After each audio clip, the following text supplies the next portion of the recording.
Bom dia, amados! Estou aqui hoje muito feliz. Pela primeira vez consegui fazer uma videoaula. Não é fácil, a gente fica emocionada, a gente fica com dificuldades, né? Não é uma coisa fácil. A gente sabe que a gente está falando para muitas pessoas. Mas fizemos aí nossa primeira aula, espero que vocês gostem. Foi feito com todo amor e carinho. A nossa aula sobre o plano cartesiano vai estar aí na sala de aula de vocês. E a gente está aqui, qualquer dúvida vocês procurem a gente no WhatsApp, que a gente vai conversar e esclarecer todas as dúvidas. Nós sabemos que é um momento meio complicado, mas juntos nós vamos conseguir vencer, porque juntos somos fortes. Hoje nós vamos continuar falando de plano cartesiano, tá? E plano cartesiano e funções. Então nós vamos começar representando os pares ordenados no conjunto dos números reais.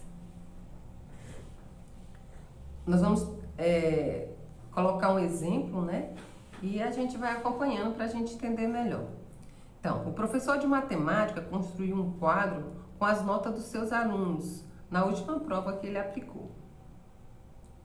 Então, nós temos duas linhas, nós temos uma tabela organizada com duas linhas, onde na primeira linha nós temos o número do aluno e na segunda linha a nota desse aluno.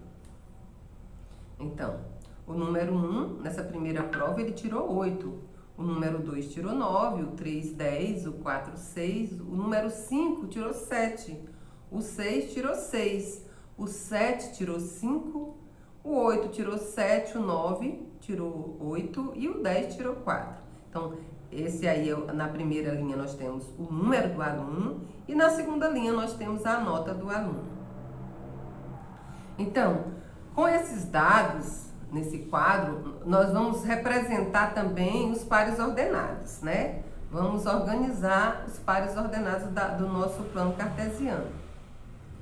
Então, aqui nós temos de novo a nossa tabela com as notas, com os números dos alunos e as notas. Então, na primeira coluna, nós temos o número do aluno, o número 1, ele tirou 8. Aí nós temos o primeiro par ordenado, lá do nosso plano cartesiano. Depois, o número 2, ele tirou 9. Aí nós temos mais um par ordenado, o 2 e o 9. Lembrando que o 2 é o x e o 9 é o y, né? 3 e 10, 4 e 6, 5 e 7, 6 e 6, 7 e 5, 8 e 7, 9 e 8 e 10 e 4. Então, a gente está organizado os pontos, né? Os pares ordenados lá do nosso plano cartesiano. Nós vamos colocar esses pares ordenados no nosso plano cartesiano. Nessa representação, convencionamos que o primeiro elemento de cada par indica o número do aluno e o segundo elemento a nota que ele tirou. Ficou claro isso, né? Depois, os pares 5 e 7, 7 e 5, por exemplo, são diferentes. Apesar de serem constituídos pelos mesmos elementos, eles estão dispostos numa ordem diferente. Em um par ordenado qualquer, A e B, chamamos A abscissa e B ordenada. A e B são coordenadas. No par ordenado 5 e 7, por exemplo, a abscissa é 5, a ordenada é 7. E as coordenadas são 5 e 7. Qual a condição para que os pares ordenados A e B sejam iguais? A deve ser igual a B. Para ocorrer a igualdade, nós temos o primeiro número 3, o primeiro número, depois x mais y. Tem que ser igual a x menos y e menos 5. Então, aqui nós temos que os pares devem ser iguais. Então, pode ocorrer essa igualdade? Pode. Como? Para que valores de x e y pode ocorrer esse caso? Para x igual a menos 1 e y igual a menos 4. Observe. 3 tem que ser igual a x menos 1. Aqui nós estamos trabalhando com os pares da abscissa, né? E x mais y igual a menos 5, aqui os das ordenadas. Então, aqui nós vamos ter que x é igual a... que y é igual a x menos 3.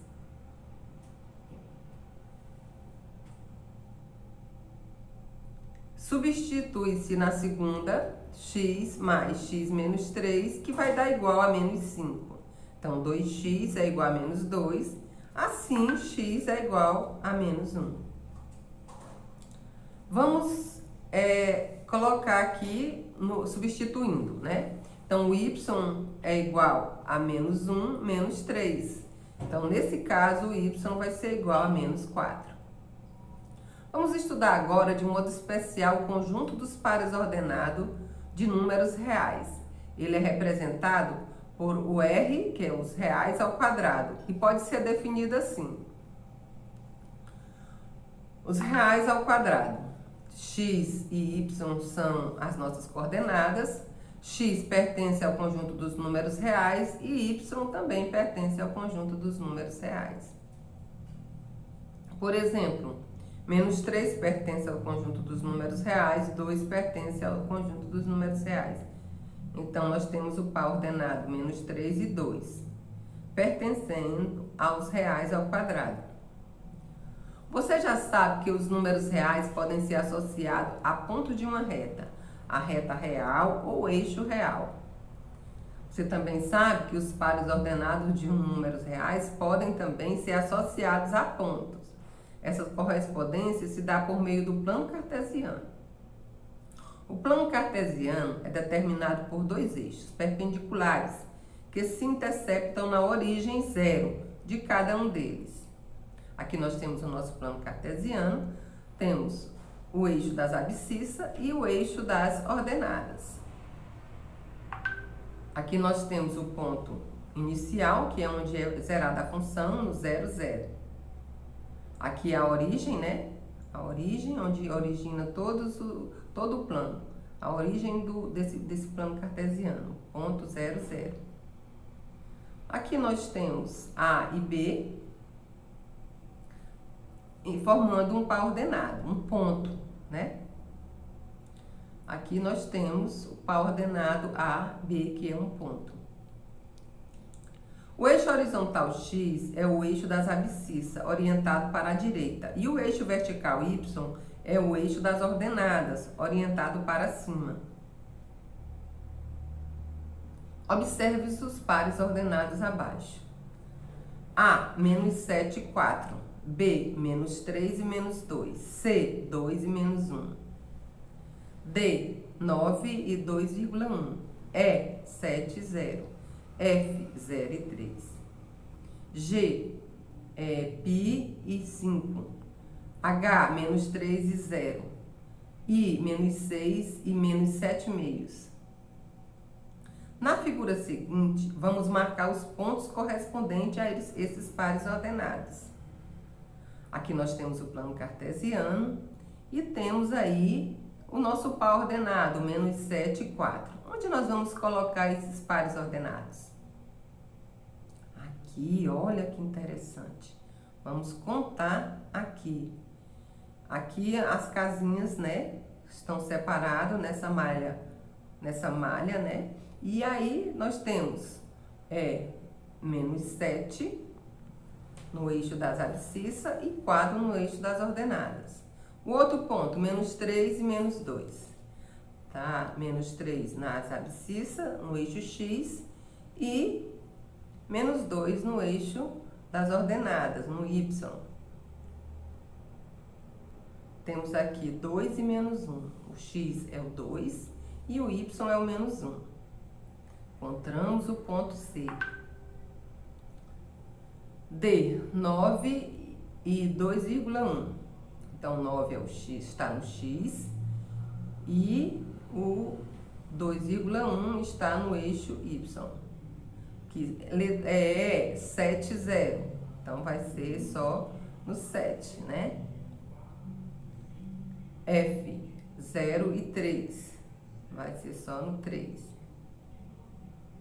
G, π e 5. Aí nós sabemos que o valor de π, né? E aí o 5. H, menos 3 e 0. Menos 3 e 0. E I, menos 6 e menos 7 meios. Olha aqui. Então, representamos todos os nossos pares. Observe que os pontos dos eixos X têm ordenada nula, que é o E e o H. E os pontos do eixo Y têm abscissa nula somente no F. Aqui nós temos o nosso plano cartesiano novamente. E os eixos das coordenadas dividem o plano em 4 regiões chamadas quadrante. Temos aqui o primeiro quadrante. Todo o primeiro quadrante é positivo. No segundo quadrante, nós temos uma parte positiva e uma parte negativa, né? No terceiro quadrante, tudo negativo. E no quarto quadrante, uma parte positiva e uma parte negativa. O plano cartesiano, ele estabelece, portanto, uma correspondência entre o ponto e o par ordenado de reais, de forma que cada ponto, né, no plano cartesiano está associado a um único par ordenado de reais. A cada par ordenado de reais está associado um único ponto no plano cartesiano. Dadas essas informações, sendo A e B números reais não nulo, em que quadrante está o ponto menos A e B? Vamos ver. Não é possível saber. Mas por que não é possível saber? Por conta desses exemplos. Observe os 4 exemplos. A igual a 1 e B igual a 2. Colocando nas informações que a gente precisa, fica menos A e B. Então, vai ficar menos 1 e 2. Que estão em qual quadrante? Estão no segundo quadrante.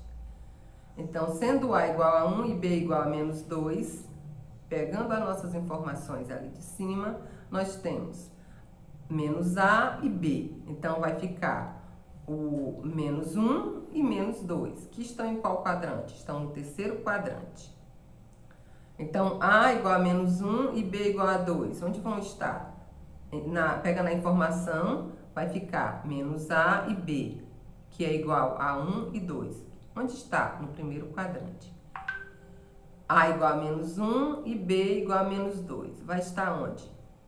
Vai ficar menos A e B, que vai ser 1 e menos 2. Vai estar em qual quadrante? No quarto. Portanto, não é possível saber em qual quadrante estão esses pontos.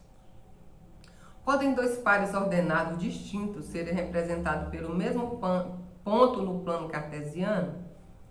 Não. Por quê? 2 pares ordenados distintos não pode ser representado no mesmo ponto no plano cartesiano. Não tem como.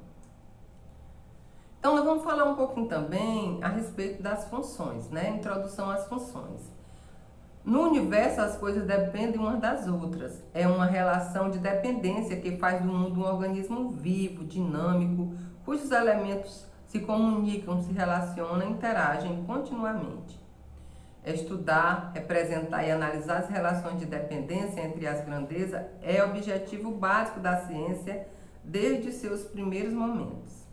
Então, nós temos aqui grandeza, velocidade, altura, peso. Quando se solta uma pedra, ela cai. Por que ela cai? O que provoca sua queda? O que ocorre com a velocidade durante a queda? E ao soltar uma pedra mais pesada, muda alguma coisa? E se a mesma experiência fosse feita na superfície da Lua? Ao estudar um fenômeno natural, a preocupação básica da ciência é descobrir os fatos que nele influem e analisar de forma essa influência se dá. Nesse processo, as variáveis envolvidas são geralmente relacionadas por meio de fórmula, tabelas ou gráfico. Nós temos a fórmula y é igual a 2x mais 4. Vamos organizar a nossa tabela. Então, vamos dar valor para o x, né? Então, quando o x for 1, quanto é que vai ser o y? Então, vai ficar, o y é igual a 2x mais 4. Substituindo o x por 1, vai ficar 2 vezes 1, 2, mais 4, o y vai valer 6. Quando x for 2, 2 vezes 2, 4, mais 4, 8. Então, o y vai valer 8. Quando x for 0, 2 vezes 0, 0, mais 4, o y vai ser 4. Quando o x for menos 2 vezes 2 vezes menos 2 vai dar menos 4, mais 4, então o y vai ser 0. Quando o x for menos 3, 2 vezes menos 3 dá menos 6, mais 4, menos 2. Então aqui nós já temos os nossos pares ordenados. 1 e 6, 2 e 8, 0 e 4, menos 2 e 0, menos 3 e 2. Agora nós vamos construir o nosso gráfico no nosso plano cartesiano. Aqui nós temos o primeiro par ordenado, 1 e 6. Quando o x for 1, o y vai ser 6. Encontramos o nosso primeiro ponto. Depois nós temos o valor de x igual a 2 e o y igual a 8, representando aqui na tabela 2 e 8.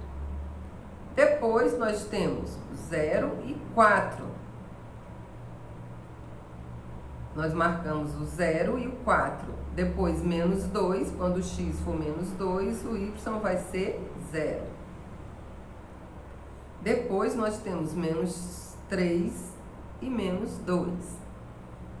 Colocamos aqui o ponto. E aqui nós temos o quê? Nós temos uma função linear, ou uma função do primeiro grau. A nossa fórmula, essa fórmula que foi nos dada, nós construímos o nosso gráfico e descobrimos que o nosso gráfico é de uma função linear, ou uma função do primeiro grau. E essa função do primeiro grau, o que caracteriza isso também é essa reta, né? Então, nós sabemos que cada função ela tem uma lei de formação. Então, a gente encontrar os dados da função, tudo depende da lei de formação, tá? Aqui nós temos uma lei de formação para a gente construir a nossa tabela e, consequentemente, o nosso gráfico. Então, nós temos a lei de formação, que o y é igual a 2x mais 4. Essa foi a nossa lei de formação do primeiro exemplo. Então, nós temos aqui os valores do x. E aqui nós temos o valor de y. Nós temos o nosso par ordenado. Então, quando o x foi 1, o y foi 6. Quando o x foi menos 2, o y foi 0. Quando o x foi 0, o y foi 4. Quando nós demos o valor de 2 para o x, o valor do y foi 8. E do menos 3 foi menos 2. Essa parte de amarelo é o que a gente chama de domínio, né? É o valores de x, é o que a gente chama de domínio. E essa partezinha de rosa é o que a gente chama de contradomínio, ou valor de y. Então, a função e a sua representação. Então, é uma função de A para B.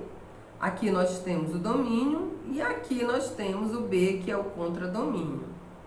E a imagem? Onde está a imagem? A gente já falou tanto de imagem, cadê a imagem? Exemplo, dados conjuntos A igual a 1, 2, 3 e B 2, 4, 6 e 8. E a função é uma função de A em B, representada por f de x igual a 2x. Observe o diagrama que representa f. Então, nós temos, quando o x for 1, o y vai ser 2. Quando o x for 2, o y vai ser 4. E quando o x for 3, o y vai ser 6. Por quê, professora? Por conta da lei de formação. Se você substituir 2 vezes 1, 2. 2 vezes 2, 4. 2 vezes 3, 6. Então, tudo depende da lei de formação. Como aí o f de x é igual a 2x, nós temos esses valores. E a imagem? A imagem é essa aqui, tá? A imagem dessa função aí é o 2, o 4 e o 6. Essa é a imagem. Então, o domínio A é igual a 1, 2, 3, que é os valores de x. O contradomínio é 2, 4, 6 e 8. e a imagem é 2, 4 e 6. Então, a função também ela é comparada a uma máquina, né? Máquina de dobrar. Então, dobrar é multiplicar por 2. Então, 2 vezes 1, 2. 2 vezes 2, 4. E 2 vezes 7, 14. Então, é como se tivesse os valores de x, ele passasse pela máquina de dobrar e lá embaixo teria os valores de y. Então, 2 vezes 1, 2. 2 vezes 2, 4. E 7 vezes 2, 14. O que é? O que é função? É um modo especial de relacionar grandezas. Nesse tipo de relação, sempre existe duas grandezas, o valor de x e y, e se relacionam de tal forma que x pode assumir qualquer valor em um conjunto A dado.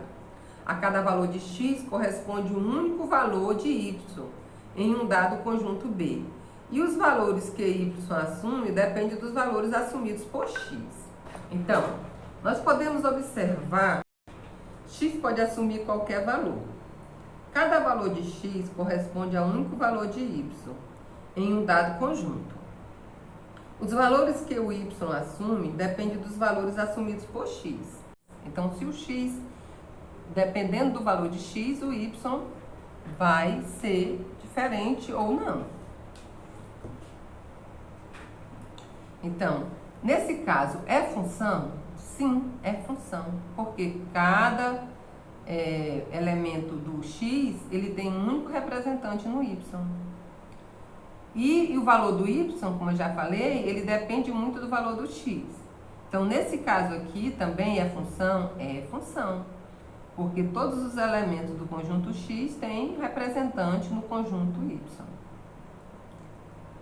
Agora, nós temos aqui um conjunto onde os elementos de x têm dois representantes em y. É função? Não é função. E aqui nós temos três elementos, mas somente dois têm representante no conjunto y. É função? Não é função. Espero que vocês tenham gostado e a gente se encontra lá na nossa sala de aula no Google Classroom.